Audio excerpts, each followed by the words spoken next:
listen to a young girl who was saying that the Nigerian community here is totally very angry. Thank you very much for your Njoku to the United Delta of the Federal Republic of Nigeria. He went to several schools. His major academic activities was at the government college to Delhi. Go gather, destroy their food. Make security camp and that other camp, Tongo camp. You don't compensate everybody.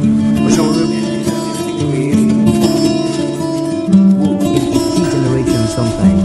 Today our focus will be on the style of J.C. Clark, a poet and writer, and we shall also be very interested in his point as more dancer. Lines are meaningful, some are empty. With too much meaning and riches to offer humankind. Long after some of these earthly adventures and more, one can still find footprints of these great lives on the pavements of our contemporary life. Good evening, you're welcome to the program Green Planet.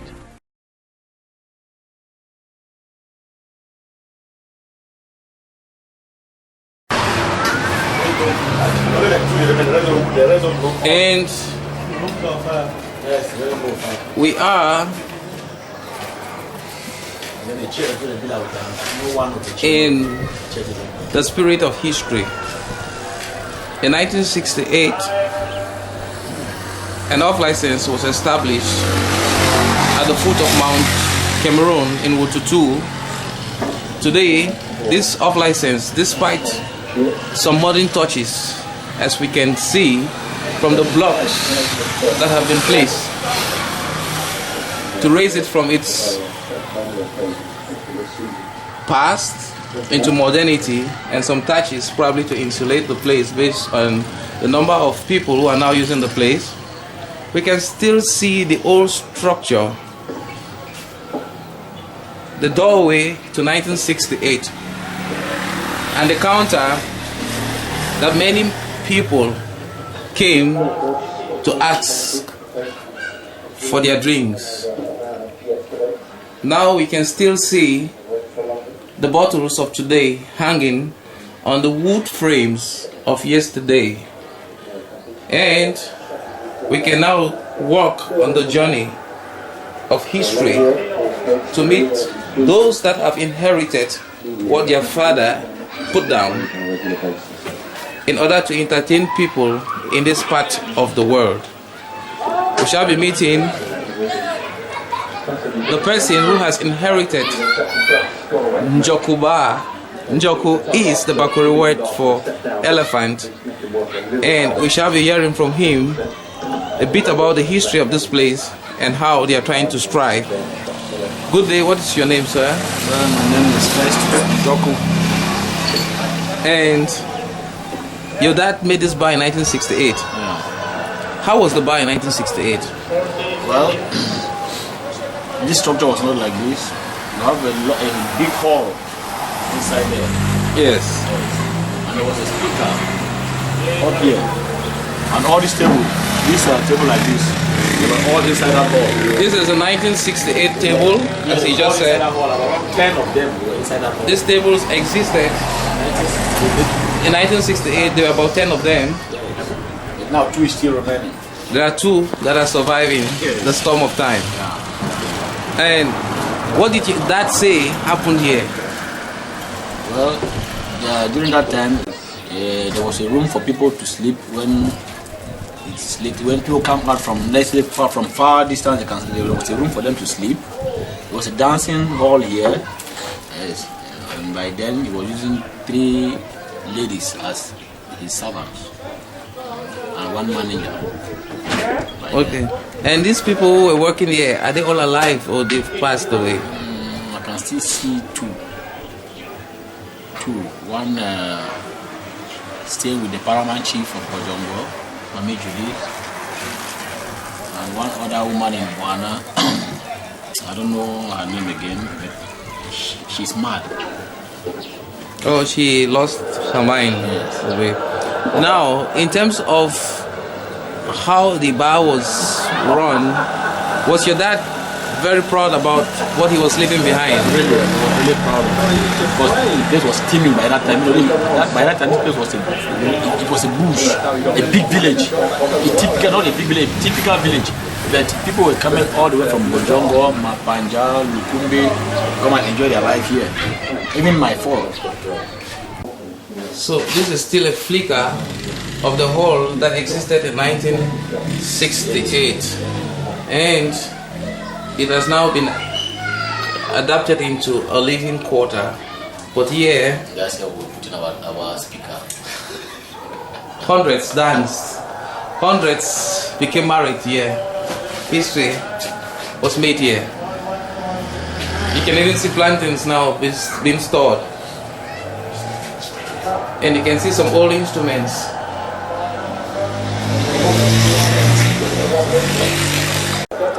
And here is the picture of the architect of the Njoku Bar. This is the man who was inspired to build this bar in 1968. He was a member of the Mwabu Ehe Social Club of Cameroon, and this is his certificate of membership, as you can see.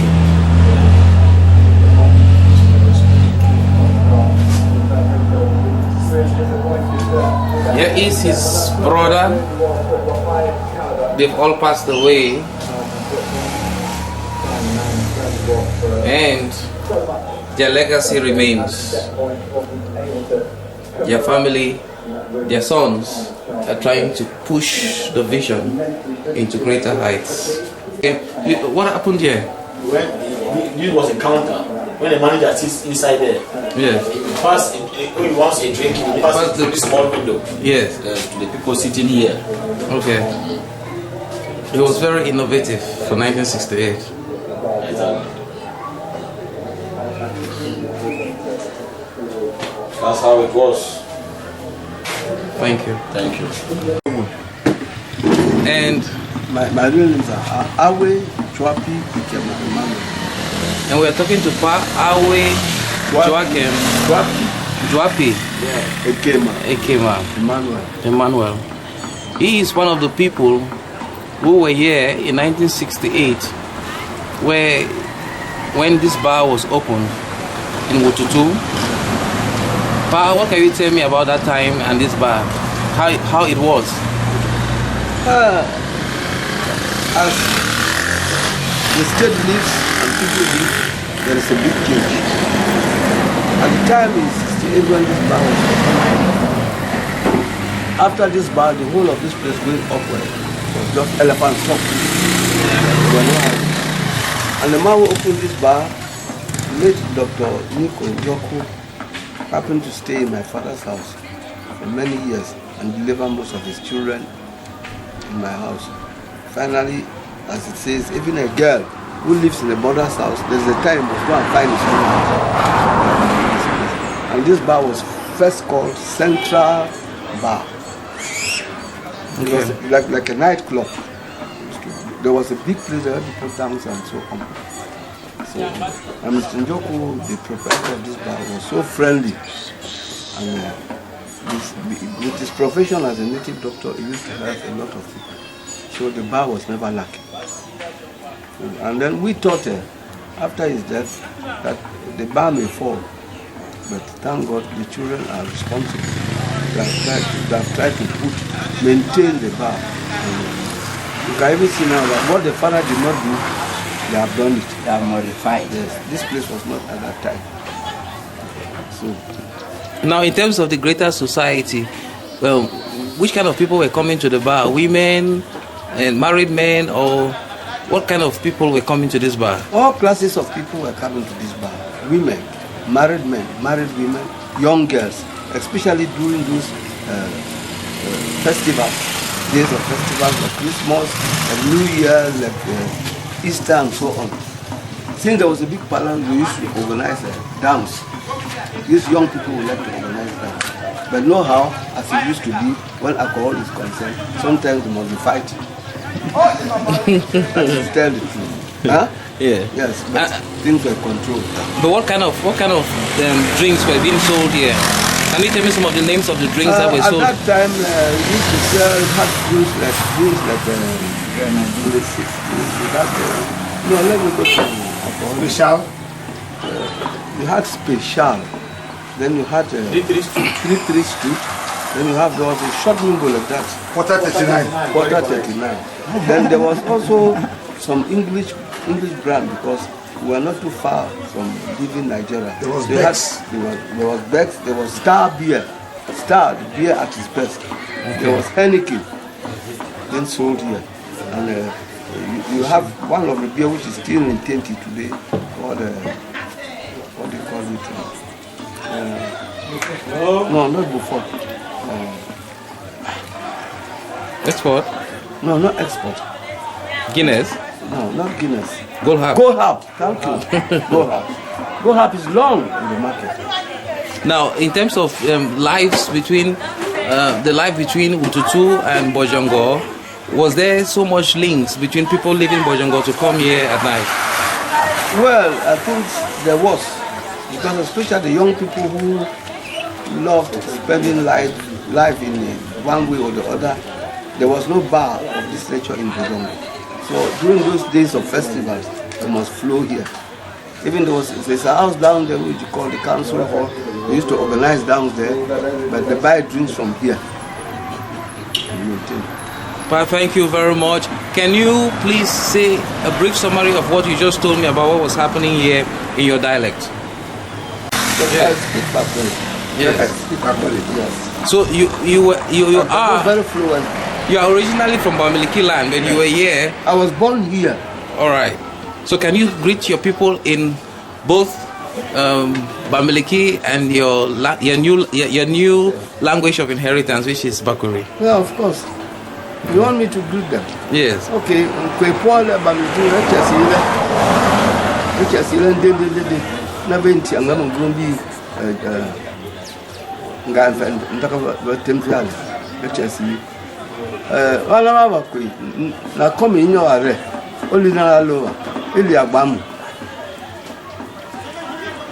And Pa, I know you come from Bojongo and you're visiting your friend here, but what can you tell me about Wututu in the 60s?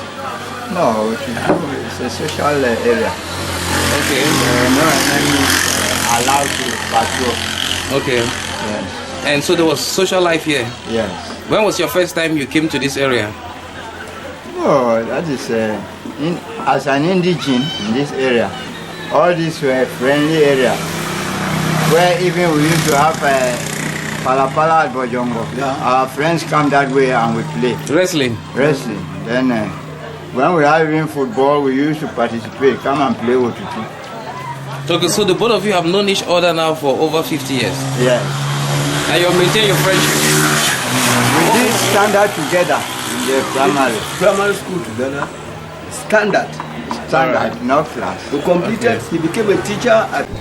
Now, so what are you trying to do to change or to improve on the legacy of your dad so far? Well, as you can see, I'm struggling to see that change the Caraboo to block, which I've already started. And there is a modern TV set as well. And what again? You know, by then it was even turntable, microphone and turntable, something like that. Yes. Yes. But now in my own time I'm using these speakers. Now, with many more people in this area, and it's no longer bush or a forest as your dad may have faced, so you have new challenges and so on. Yeah, but are people coming to Njoku Bar? Have you told them about the history of the place? For many of them, no.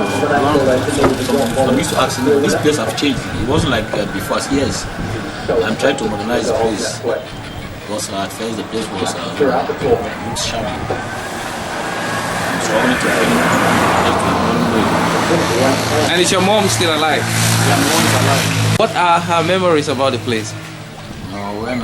When he saw the structure which I'm struggling to put, she's happy about it.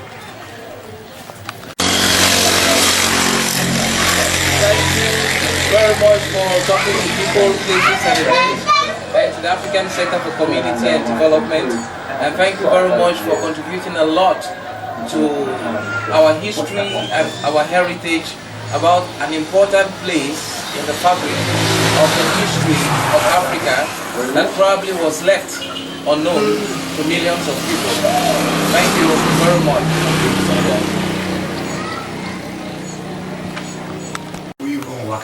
Thank you very much for talking to people, places and events and to the African Center for Community and Development. Thank you very much, Pa, for sharing history and for talking to people, places and events and to the African Center for Community and Development. This is Mr. Itongo Joseph and his friend for long, and I have been reporting All brooms of standard. all brooms of standard, ex-classroom teachers. I have been reporting on the history of the Njoku Bar and on the livelihoods of this area. Thank you very much. And you just listen to a young girl who was saying that the community here is totally very angry. Thank you very much for Our elders was the Njoku Bar Delta of the Federal Republic of Nigeria. He went to several schools to make your academic education as a government college to Delhi. Go gather, destroy their food. Make cultivated camp and that other camp, Tongo camp, no compensate everybody. In each generation sometimes. Today our focus will be on the style of J.C. Clark, a poet and writer, and we shall also be very interested in his point at more dancer. Some lives are meaningful, some are empty. There are lives that are meaningful, with too much meaning and riches to offer humankind. Long after some of these earthly adventures and no more, one can still find footprints of these great lives on the pavements of our contemporary lives. Good evening, you're welcome to the program Green Planet.